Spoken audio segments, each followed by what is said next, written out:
I'm back, he says as his audience grimaces.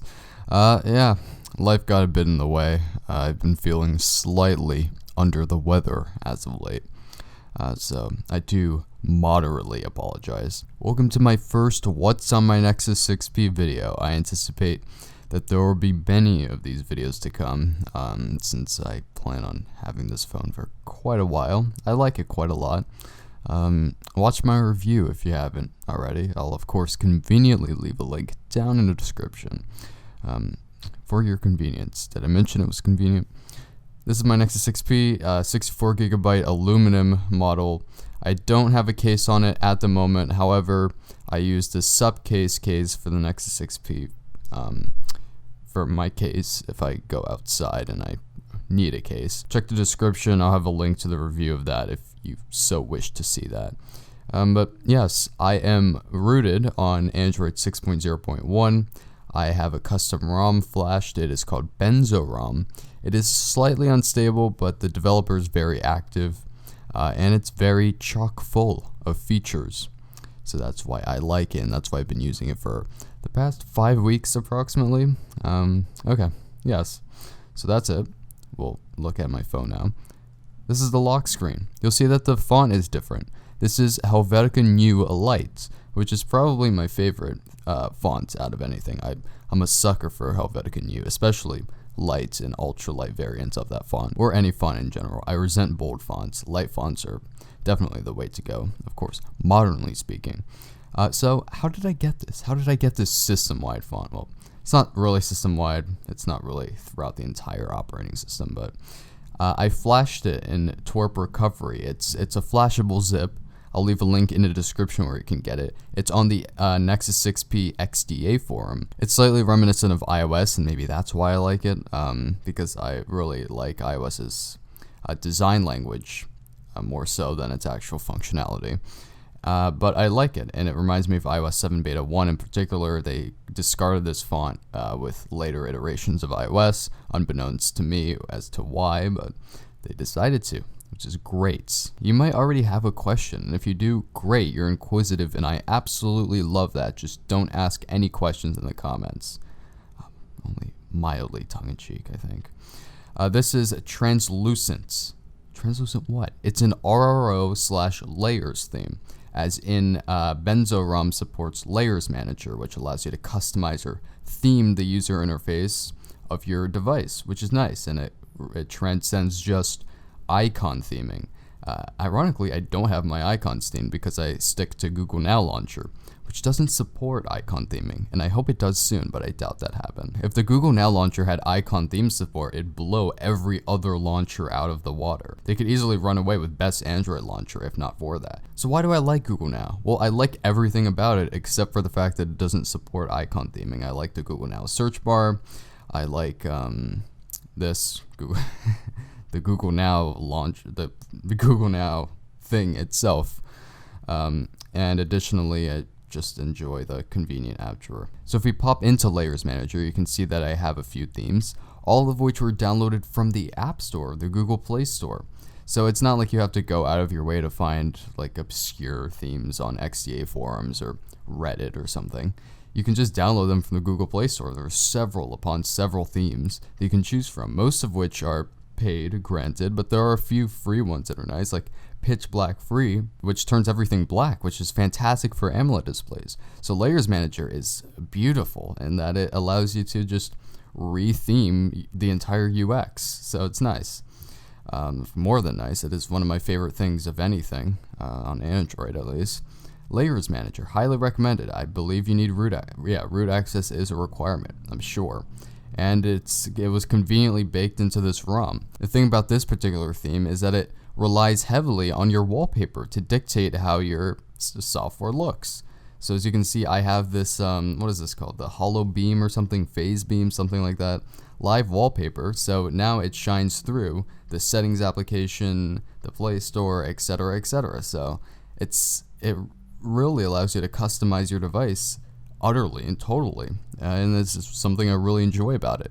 And I've been rocking this transparent theme for quite a couple of weeks, and it's probably my favorite Layers theme, and it's so nice. It borrows a bit from iOS's design language, which I do greatly admire, but it keeps in touch with Android and material design to a slight extent, and the fact that there's the pullover menu and apps that utilize it, and etc. It's a unique blend of iOS and Android's design language, so that's why it's ideal for me, and that's why I plan to rock this setup for quite a while. So let's look at a couple of other things I have, thematically speaking, before getting into the applications. And I believe that's where we'll draw the line, because otherwise this video will go on for ages, and I don't think we want that to happen, especially me. I might have other things to do. I love this clock widget. This is, let's look. I don't know the exact name. There we go.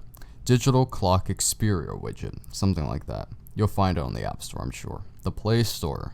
It looks like this. If you like how that looks, download it. It's free. And I like it. It looks nice, professional, clean, minimalistic, whatever. And it really adds to the whole transparent theme rather well. And that's that. As for this wallpaper, it's a live wallpaper. And I remember having this on my Nexus 4 running Android 4.2.2. So that was quite a while ago. Oddly enough, this wallpaper came with the ROM, which is weird because it's an old live wallpaper, but it looks really nice. It doesn't seem antiquated at all, especially with the whole transparent RRO layers theme. And it meshes well with the whole transparent thing I have going on. So yes, just a quick performance look. I mean, everything is buttery smooth for me. Battery life is very nice due to kernel adjustments I've made. BenzoROM comes with a fairly capable stock kernel.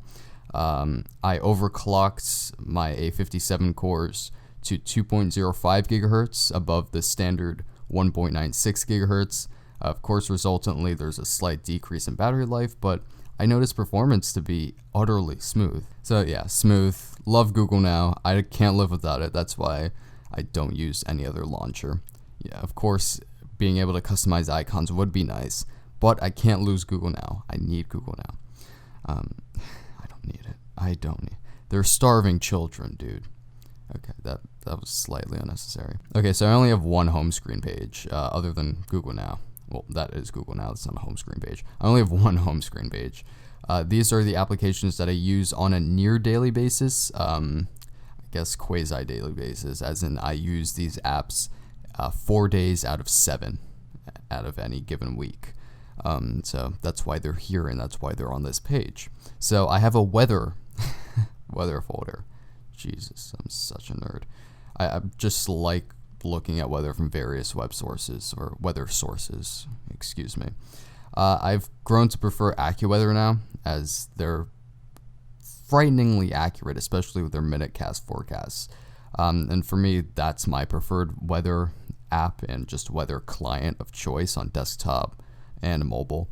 WeatherBug is nice because there's specified locations. There's a middle school about 0.4 miles away that gets signal, so that's actually rather hyper local, so it's very accurate as well. The Weather Channel is slightly less localized, so I don't use it as frequently. Same thing with Weather Underground, however, I'd say that Weather Underground is slightly more localized and accurate than the Weather Channel is. And Yahoo Weather is probably my least favorite of them all. Nice design-wise, UI-wise, but I don't know, data-wise, they always seem to be too safe with their temperature readings. Then we have YouTube for, Then we have Inbox, my favorite email client by a landslide, followed by Google Camera, which is fine, standard, nothing too special. Then we have Play Store for purchasing and downloading applications. Then we have WhatsApp, which I use semi-often for a couple of group chats, because those are all the rage these days. Then we have VLC, which allows me to play back practically any media file, which is fantastic. It supports .mkv, which is a godsend coming from an iPhone. Because previously I had to convert long MKV files into MP4 files on my computer, usually taking upwards of 1 hour, just so I can sync them onto my phone to view them. So it was so freaking inconvenient. And thankfully, thank you. Thank you, Android. Thank you, Google.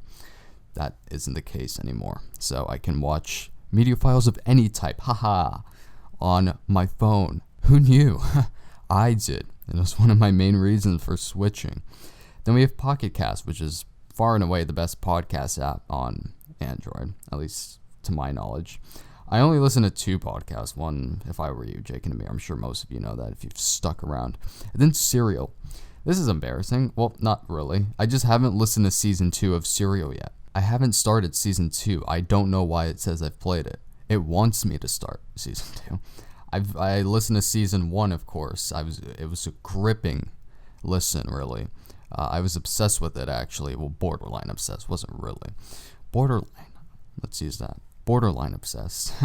Just quelling my fear that I was actually obsessed with something.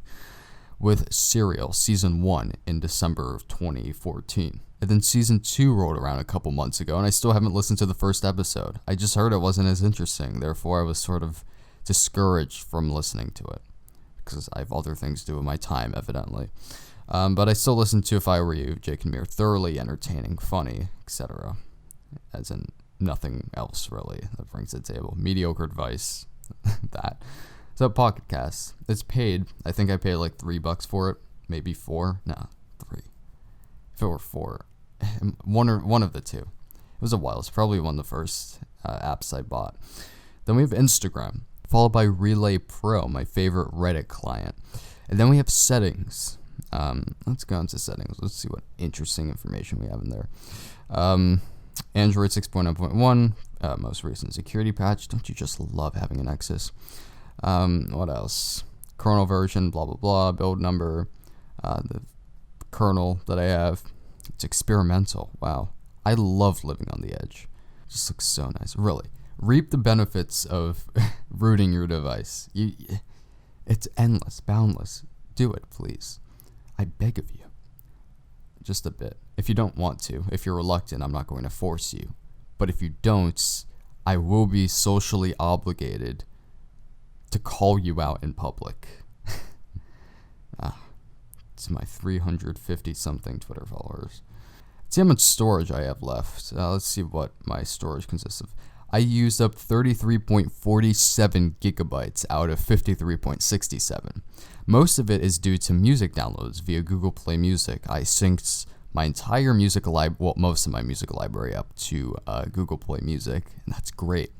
Moreover, it allows me to download music locally, so I don't have to rely on spotty LTE service to listen to music. So I've downloaded maybe 3,000 songs, which takes up quite a bit of storage for 320 kilobits per second MP3s. I think it's because the album artwork I upload is really high quality. I upload album artwork that's like resolution 3000 by 3000, just because the album artwork that Google automatically picks is so low resolution that it hurts. So I have to manually go to every album and replace the album artwork with pictures I find on the internet of highest resolution. Jeez. That's a sad thing for me to do, but that's me, he says as he sobs in the corner. Let's see what the apps take up. I'm getting a bit ahead of myself here since we didn't actually go through everything, but yeah, Google Play Music, 24 gigs. Yahoo Weather, 831 megabytes. What the hell? Why?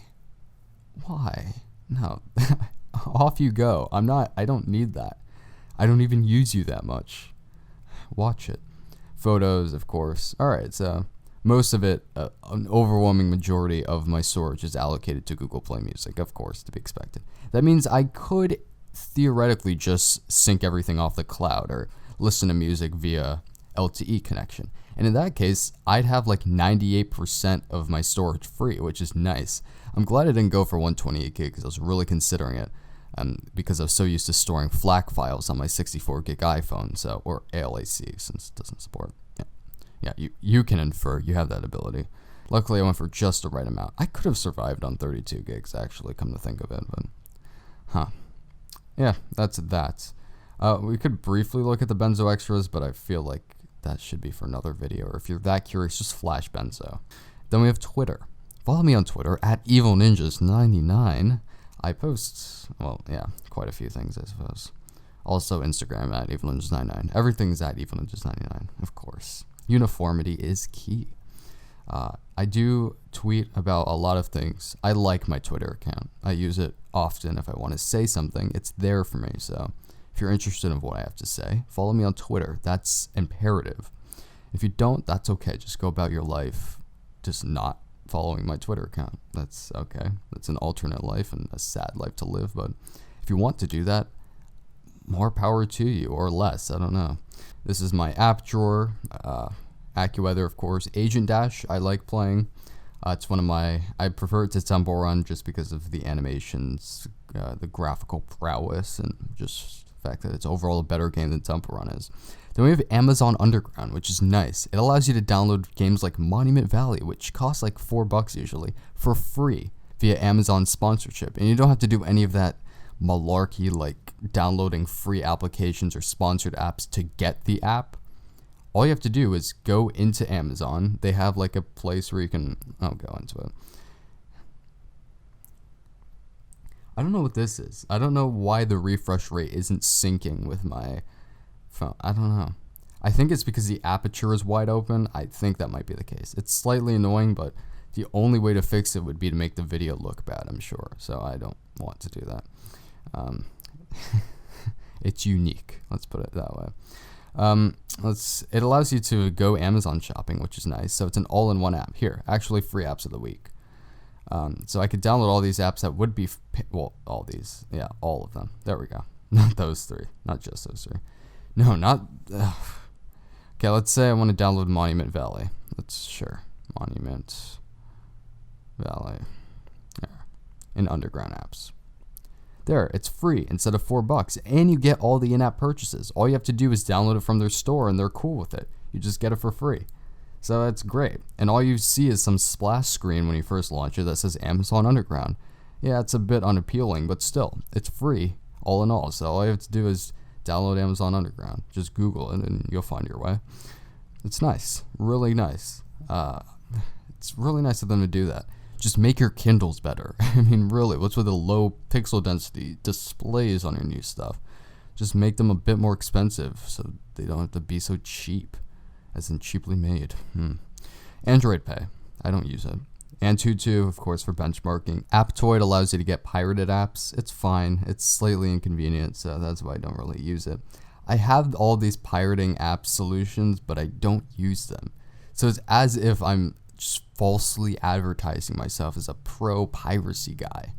I'm not anti-piracy, I'm just not avidly for it, if you get what I'm saying. If that makes sense. Does that make sense? I hope it makes sense. Benzo OTA, it allows me to update my ROM by conveniently downloading the ROM update from here. It works, very effective, no update available, of course. I stay up to date as usual. Updates for this ROM usually come out once a week, which is nice. So every week I'll end up booting into my custom recovery, flashing the ROM. It takes a couple minutes, has to clear the cache. It's a bit inconvenient because every week I have to spend like 45 minutes of my time, updating and optimizing my device, but it's fine. It's worth it because it's a great ROM, and I'm probably sticking with it for a while. Next, Blackmart. Again, pirating apps, a bit inconvenient as well. I don't have a pirated app on my phone. I don't think I do. Wait, let's see. Was I lying? Do I have one? We'll cross that bridge when we get to it, but as far as I'm concerned, I don't have one. We'll see. Maybe we'll run into something. Blur free, it allows you to blur wallpapers. Nice. Calculator, of course, we went over that. Calendar, camera. CF Lumen, which is like Flux for Android. It's the best solution. Better than Twilight, which was weird. Didn't really do much, just made your screen awfully pink. This app genuinely decreases the color temperature. Then we have Chrome and Chromium. I use Chrome. I don't know why Chromium is there. I think that's just default with the ROM. I don't think there's a difference. Maybe the Chromium's the dev edition of Chrome. I'm not sure. I can easily Google that, but I'm ignorant, so I won't. Clean Master. It's like C Cleaner, except it's on Android. But there is a C Cleaner for Android, so I don't know why. I might try that soon, actually. Then we have two clock apps. One came with Benzo, which is the one that says 710. The one with the more creative analog clock came from Google's G apps or whatever. Then we have Color Switch, which is a pretty nice game. Let's launch it, sure. Fortefi games. Nice. odd. I hate it when other, like, third parties have control of my social media. I don't want you posting stuff to make me look like a bot. I'm my own person. Allow me to be individualistic. Like, people that have sponsored tweets, why? Why let yourself be controlled by the government and the 1%? We gotta tax the 1%. I've been channeling Bernie Sanders quite a lot recently. At least I'm not channeling Hillary. That'd be disturbing. So this is basically the crux of the game. It's nice. It's a bit addicting, a time waster for 10-minute sessions of pure fun. Then we have Contacts, CPU-Z, which allows me to monitor my CPU usage, which I've been doing, admittedly, a bit more than I should. I've decreased my minimum clock speed to 302 megahertz to conserve battery when necessary, which is nice. Blue Active is my scaling governor, which is ideal for me. It provides optimal performance while not sacrificing battery, which is pretty rad. Crossy Road, of course, we all know and love Crossy Road. If you don't like Crossy Road, you're messed up. You can't not like Crossy Road. It is so lovable. It's such an affable game. Digital Clock Xperia, of course, we talked about that. Display Test allows me to test saturation, that jazz. We don't need to go into it, do we? Sure.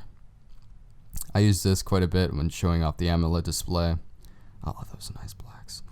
And that's the only time I've ever said that. Oh, bad. Slightly racist. And Google Documents, of course, Google's suite of online word processing, presentation things, and docs, sheets, slides, etc. is so nice of them.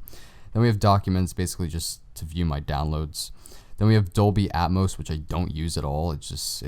I flashed it and it never really came into fruition just because I never bothered to look at it. And I'm not going to, so I'll just leave that there. Then we have Google Drive, of course, Edmodo, which I use for school. My teachers assign things on there. Food Battle, Smosh's game. Haven't opened it up. I don't know why this was one of the first games I downloaded, just because I thought, hey, maybe I'll actually get to playing this because they spent like a year talking about it, so I might as well, but never did. Then we have Gallery, followed by Geekbench 3, of course, naturally. Then we have Gmail, the redheaded stepchild of Inbox, which is odd considering that Inbox is far younger. Maybe that's why. Then we have Google, or the Google app, I think. I don't know. Google Keyboard, followed by Google Plus, haha. Followed by Hangouts, which I don't really use. Followed by Hungry Shark Evolution, which is one of those games where you attack people as a shark. One of those. Inbox, Instagram, Evil99. Keep, discussed it. Layers Manager, Layers Showcase, which allows you to find new layers. Lock Screen. This is the first of a few Exposed Framework modules that I have. If you don't know, Exposed Framework is like allowing you to install add-ons that you wouldn't necessarily be able to get otherwise because of the fact that they're add-ons and they require a substrate to run on. In that case, Exposed Framework, and we'll get to that because it's at the bottom, so we'll get to that soon. It allows me to adjust the size of my lock screen clock because it was a little small for some reason. I like it larger to take advantage of the fact that the display is pretty large, so only makes sense, right? So that's why I use lock screen. What is that called? We'll get to it. It's an Exposed Framework module. Flash Exposed Framework, it allows you to install quite a few tweaks, including Gravity Box, which is like Springtomize for iOS. And if you're not familiar with that, it just allows you to tweak things without actually having a custom ROM to do that for you. So it's nice. Then we have Madden Mobile, simply because for PC, the most recent Madden game is Madden 08, which is inexcusable. It makes sense demographically speaking because, I mean, how many 22-year-old men game on... No, that doesn't even make sense. I'd guess quite a substantial portion of your main demographic, college-age men, own PCs to game on. That kind of makes sense. But then again, they're mainly just recluses in their basements, and those people typically don't like playing sports. I don't know. I'm in an impasse, as you can see. I don't know. That's why I have Madden Mobile. It's not as good as, like, let's say Madden 11 for iOS, which didn't involve any online aspects. I really don't like that. That's how they make this freemium crap. They make it all interconnected and global, and then nobody wants that. Except a select few, I'm sure, but not me. So, EA, I don't want that, so please change it. Then we have Maps, followed by Material Glass. Material Glass, Material Glass is the layers theme, right? Ah, it's Material Glass. My bad. Material Glass. Oh, man, I'm going to look like an idiot. I probably put something in the beginning of the video saying, no, it's Material Glass. That's probably what I did. Yeah. Oh, man, I feel stupid now. Material Glass. That's what this transparent layers theme is. It's not transparent layers theme. It's Material Glass layers theme. Jeez, what? That's hilarious. Huh. Then I have 2 messaging apps for some freaking unknown reason. I just use Messenger. Messaging is dead to me, really. Then I have Mirum, which is a wallpaper app, which is nice. I like it. Then we have MX Player. It's not as good as VLC, really, but it allows you to play files. Then we have Nautilus, which is another wallpaper app. Then we have Periscope. Nobody periscopes anymore, at least people that I know. People, sure, people periscope. I don't take an interest to it anymore, so it's sort of there, but I don't use it. Then we have Phone, followed by Photos, followed by Playbooks, or Google Playbooks, which is nice. Then we have Google Play Games, which is like Game Center, but for Android. I don't know. I don't take it into account much. Then we have Play Movies and TV. I think it allows you to play movies and TV. I mean, if not, it fails momentously, but of course. Then we have Play Music. We'll get to that soon. Followed by Play Store, followed by Pocket Cast, Quizlet, which comes in handy, followed by Relay Pro, blah, blah, blah. Screen Filter. It puts a little filter on your display at night, so even minimum brightness is a bit too bright for me, so I use that. And it's free, of course. Settings, followed by Shady Wars. I don't know, it was a game that had to do with Eminem, so I downloaded it, and I haven't played it. I like Eminem, so of course I was slightly interested in a game that had to do with him, so that's why I downloaded it. Then we have Sheets, followed by Sky Blue Night, which is another layers theme that I have yet to test out, but I'm sure I will soon. And then we have Skype, followed by Slides, followed by Smash Hit, which is another game, which involves smashing glass objects with a ball. That's oodles of fun. Then we have Snapchat. Haven't used it lately. Snapchat for Android is horrible. Really, horrible optimization. I believe the developer openly stated that they outright prefer iOS, and that's why development for Android is stagnant, if mediocre. I mean, maybe not stagnant. I'm sure there are updates to this app every once in a while. But it's a bad app. It's a bad application. Not conceptually, even though conceptually it's a bit questionable. I've never really gotten into Snapchat. I've tried on numerous occasions. I've never really gotten into it. If I ever use it, it's on my iPod Touch. It's that bad. My iPod Touch is hellishly slow, and I use it over Snapchat on my phone, on my Android device. So then I have Speed Test followed by Street View. Instead of killing 30 minutes playing a game, I would look at Street View and go to places like Arizona for 20-30 minutes before having to do something. So it's nice. It passes the time, and it's a great application overall. I mean, if you told someone 30 years ago that you'd be able to basically travel to any country, I mean, electronically, I don't think they'd believe you. I wouldn't have either, if that says anything. Then we have Studio, which is nice for creators, quote unquote, which gives you data on things. Then we have Traffic Writer, which is like Temple Run, but it's a landscape, and it involves you being in a motorcycle and dodging cars and without any coins. So it's not much like that. In fact, the only relationship it has to Temple Run is that it's an endless runner game. No, not even that. It's not even an endless runner. There's a finish line. So excuse me, I was totally wrong on that. Disregard that, please. Translator. That is Microsoft's translator app. I use it over Google Translate because I find it to be slightly more accurate for translating from English to French. Then we have Twitter. Okay. Breezing past that one. Are You Free or something? What is it? Oh, right. It allows you to uninstall apps that you don't want. It doesn't even work. I tried uninstalling that other messaging app. It didn't work.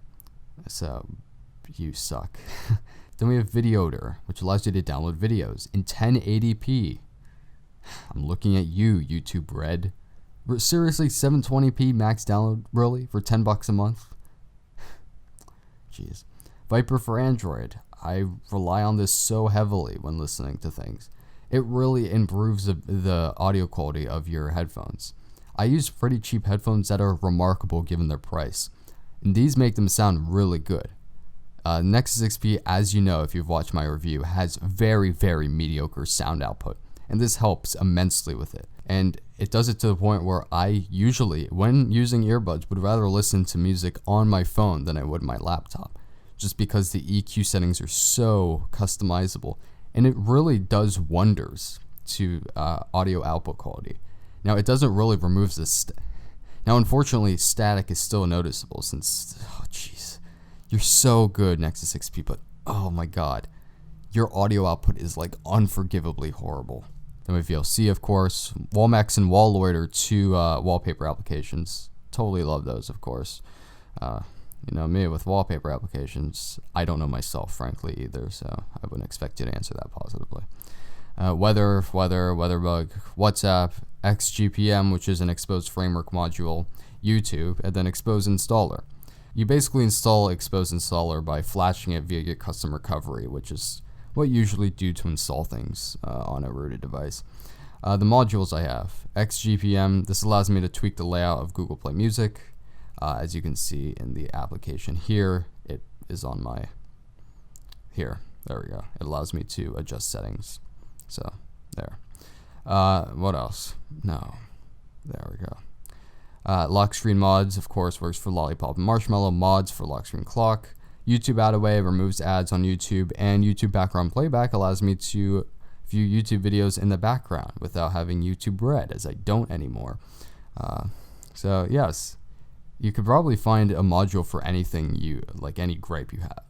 Like I just at the top of my head, I was thinking, man, I wish this lock screen clock were a bit bigger. So sure enough, I Googled it, and there was an exposed framework module that resolved that, and thus I discovered lock screen clock mods. Overall great. I highly recommend installing exposed framework. Really unlocks something in your device.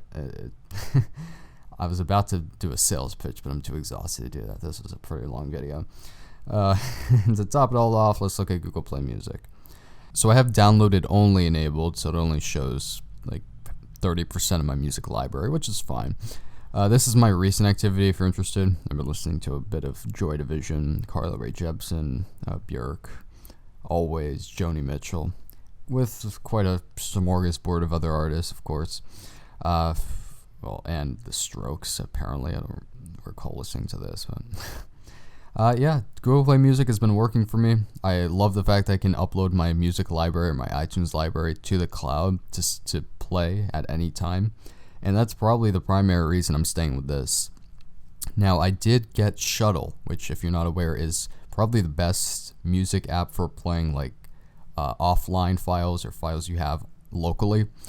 The thing about that is that it didn't play nice with Viper for Android, and that's a shame because otherwise it was really customizable in terms of design. It was beautiful. It was a beautiful music app. But it didn't have Viper for Android support, so it deterred me from using it, and I refunded it, unfortunately. Other than that, if it did support Viper for Android, I might have just discarded Google Play Music entirely just for the advantage of being able to play FLAC files. Because now I have to play files in 320 kilobits per second, which I've gotten used to, and I really don't notice it, and it doesn't cross my mind all too often anymore, since I've gotten so accustomed to lossy files. And I probably couldn't distinguish too much of a difference. Now, granted, if I had the opportunity to use FLAC plus Viper for Android, I might have difficulty going back to something like Google Play Music, but as of this moment, I'm fine with Google Play Music. I'm content with it, and for the times that I listen to music on my phone, it works well for me. So, yes, that's essentially it for this video. If you enjoyed it, if you stayed until the end, props. Really, kudos to you. I highly appreciate that. This was a long-winded video. Wow. Thanks, guys. It's been a pleasure. And I'll hopefully see you soon. I don't plan on straying away from YouTube for another extended break. No promises, but I guess we'll leave it there. Till next time.